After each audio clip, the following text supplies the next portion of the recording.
Gracias. Bienvenidos de vuelta al programa. Estamos saliendo en directo, son las 10:26 de la noche de hoy, miércoles 12 de febrero, y ha venido desde algún lugar impreciso, porque se encuentra virtualmente en la clandestinidad, un valiente, lúcido periodista ecuatoriano, Fernando Villavicencio, que desde fines de diciembre ha sido perseguido abierta, descaradamente por el régimen autoritario de Rafael Correa. Fernando, bienvenido, muchas gracias por venir. Buenas noches. Un aplauso para Fernando, por favor. Muchas gracias. ¿Cómo estás? Doblemente impresionado, porque dos países, dos realidades dolorosamente caminan por una senda de dolor. Déjame, no puedo decir otra cosa sino expresar desde muy adentro, desde este Ecuador ecuatoriano, como diría tu paisano César Vallejo, decirles a los hermanos venezolanos, a María Corina, a Leopoldo, que al menos de este corazón ecuatoriano tienen toda la fuerza, porque estamos compartiendo una tragedia muy parecida. Gracias, Fernando, por esas palabras tan sentidas. Cuéntanos, por favor, ¿qué ocurrió en tu casa la noche del 26 de diciembre en Quito? Cuéntanos, por favor, lo que ocurrió. Yo pensaba que estas historias no pasaban de las novelas de Sábato, de Vargas Llosa, o La vida de los otros, de Europa del Este, y pensé que nunca los iba a vivir. Es más, creí que el proyecto de Rafael Correa, porque yo soy un militante de izquierda, y creímos en Correa, pensamos que ese proyecto iba a liberar al país. ¿Votaste por él el 2006, 2007? Por supuesto. Sí. Y trabajo como asesor de un legislador del movimiento Pachacuti, que es un movimiento que le puso a Correa en el poder. Clever Jiménez, ¿correcto? Clever Jiménez.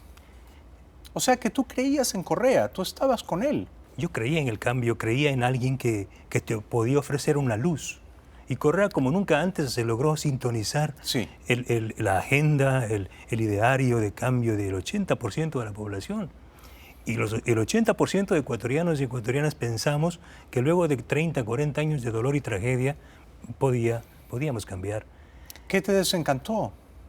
Me desencantó que fue un gran engaño, una gran traición. El gran sendero de cambio tuvo una ruptura, ¿sí? Y hoy están gobernando los mismos grupos que durante 40 años han gobernado el país, grupos terriblemente enemigos de los cortaúñas, ¿sí?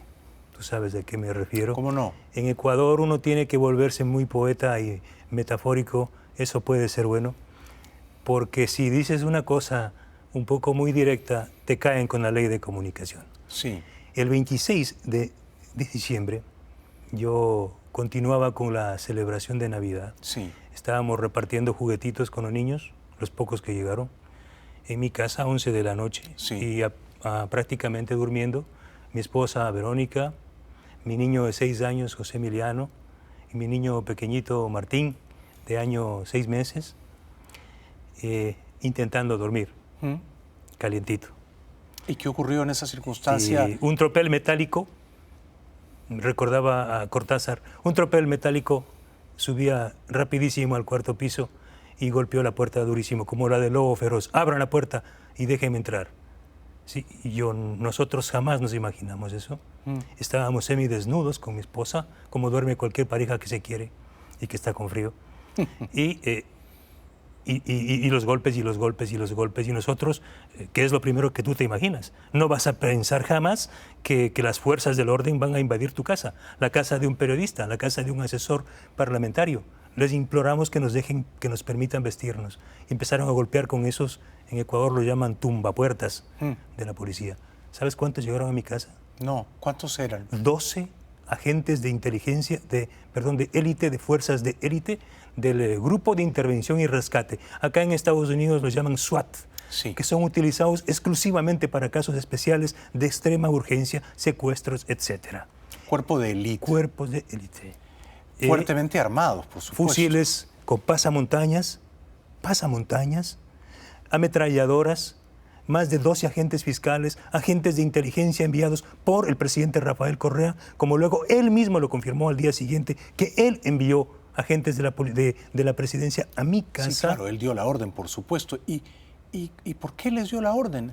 Es decir, ¿por qué rompieron la puerta de tu casa? ¿Qué estaban buscando? Me acusaban de ser un Julian Assange o un Edward Snowden ecuatoriano, de que había hackeado o que tenía información supuestamente privilegiada en mi casa y en la asamblea. Simultáneamente a lo que allanaban mi casa, sí, Jaime, estaban allanando la asamblea, el primer poder del Estado.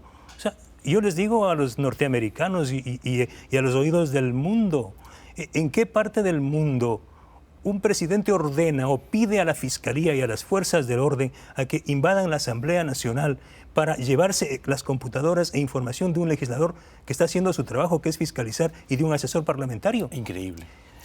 Y esto ocurrió simultáneamente en tu casa y en tu despacho del Congreso. Y en el despacho del asambleísta. Del asambleísta Cleber Jiménez. ¿Qué se robaron los enviados por Correa? Ese término es preciso, robaron.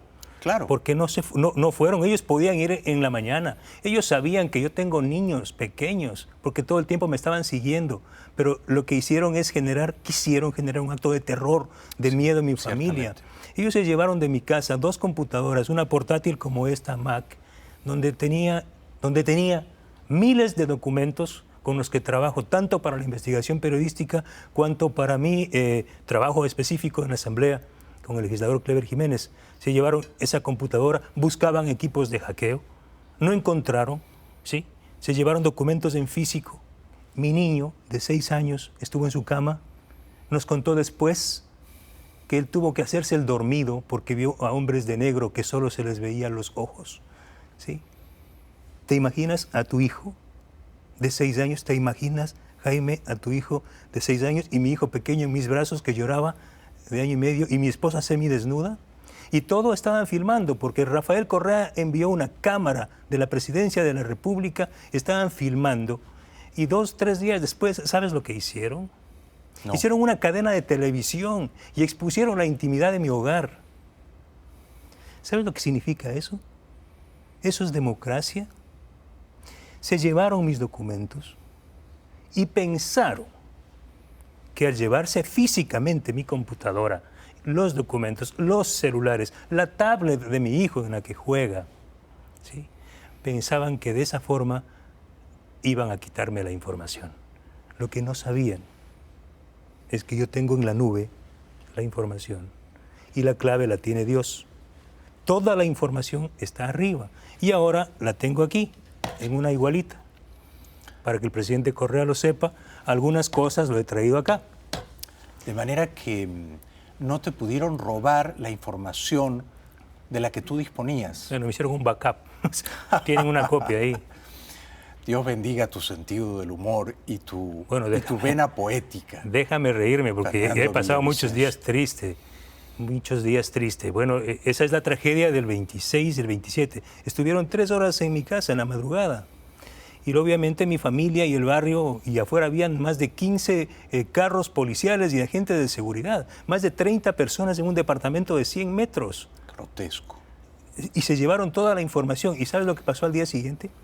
Cuéntanos, el presidente Correa envió 3 tweets diciendo: tenemos todo filmado, estuvimos ahí y descubrimos maravillas que han tenido en las computadoras. Es decir, mi computadora, las computadoras del legislador fueron directamente a manos del presidente. Y aquí está la caricatura que hoy recorre el mundo, las 2 caricaturas. Bonil, uno de los más importantes caricaturistas que hoy es famoso, hizo un poema en papel con dibujitos y señaló que efectivamente se han llevado documentos de corrupción. Reflejaba bastante bien lo que había ocurrido. Sí. Podría haber graficado a tus 2 hijos niños traumatizados, menores de edad, a tu esposa semidesnuda. No lo hizo. No lo hizo. Pudo haber sido más crudo. Lo obligaron a cambiar. En el cambio, que a mi hijo le gustó mucho más, porque dice, están más bonitos los dibujitos, papi, pero esto no fue así. No fueron tan amables como en ese otro dibujo. Pero papi, no fue así. Dile a Bonil que no fue así. Pero están bonitos. No miente. Pero están bonitos. Sí. y dije, hoy estoy un poco más relajado. Pero mira la otra caricatura de Bonil. Tenemos todo filmado. Lo que ocurrió fue un delito. Absolutamente. Y el autor intelectual del delito es el presidente Correa. Rafael Correa y su secretario jurídico Alexis Mera, que al día siguiente y 2 días después salieron y dijeron, Alexis Mera, tengo en mi teléfono, ¿sí?, los emails y la información del computador de Villavicencio y de Jiménez. Es decir, se rompió la cadena de custodia. La fiscalía fue un parapeto, porque el fiscal, que es el pariente del presidente y fue su abogado personal, Galo Chiriboga, se prestó para este brutal allanamiento a la casa de un periodista y de un ciudadano de a pie que solo quiere saber la verdad. Y de un hombre de izquierda y de un ciudadano que votó por Correa hace apenas 7 años. Fernando Villavicencio, por favor, quédate un momento más con nosotros. Mi solidaridad, mis respetos y mi admiración. Gracias por estar aquí. Tengo que hacer la tarea. Estoy en deuda contigo. Hay que leer este libro. Ecuador Made in China. Aquí están las denuncias incontestables de la corrupción del régimen de Correa que ha presentado Fernando Villavicencio, y por eso es ahora un perseguido político de ese régimen autoritario. Recomiendo la lectura de este libro. ¿Está en Amazon? En Amazon. En Amazon no me lo vas van a a poder cobrar leer. nada por la publicidad. No, pero de Amazon no se lo van a poder robar, por suerte. Sí, sí. Regresamos con Fernando Villavicencio después de la pausa. Ya volvemos.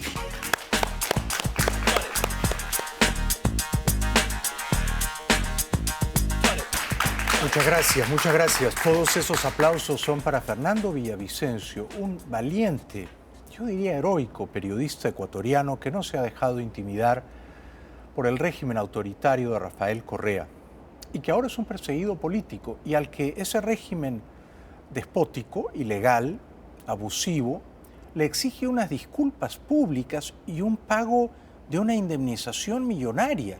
¿Qué te exige exactamente Correa, Fernando? Vine a Washington con Fundamedios, que es una organización que protege los derechos de los periodistas, Sí. el 12 de enero a presentar esta denuncia de esta agresión violenta contra mi familia y contra mi propia persona. El brutal allanamiento en tu casa. A ti te duele más, y lo siento, a mí me duele. Ciertamente. Sí, porque creo que nosotros estamos un poco acostumbrados ya. Vine a Washington a presentar esa denuncia y el gobierno rápidamente, en forma increíble, mueve un viejo juicio por una supuesta injuria en contra del presidente Correa, y el 14 de enero instalan en la Corte Nacional de Justicia, controlada por el presidente Correa, y nos dictan sentencia al asambleísta, a un dirigente médico, Carlos Figueroa, y a quien habla, a pagar 1 año y medio de prisión, $200.000 de indemnización al presidente Correa. Recuerda tú que ya hubo un juicio anterior contra Emilio Palacio y Diario Universo, donde lo intentó tomarse 80 millones y luego 40 millones de dólares.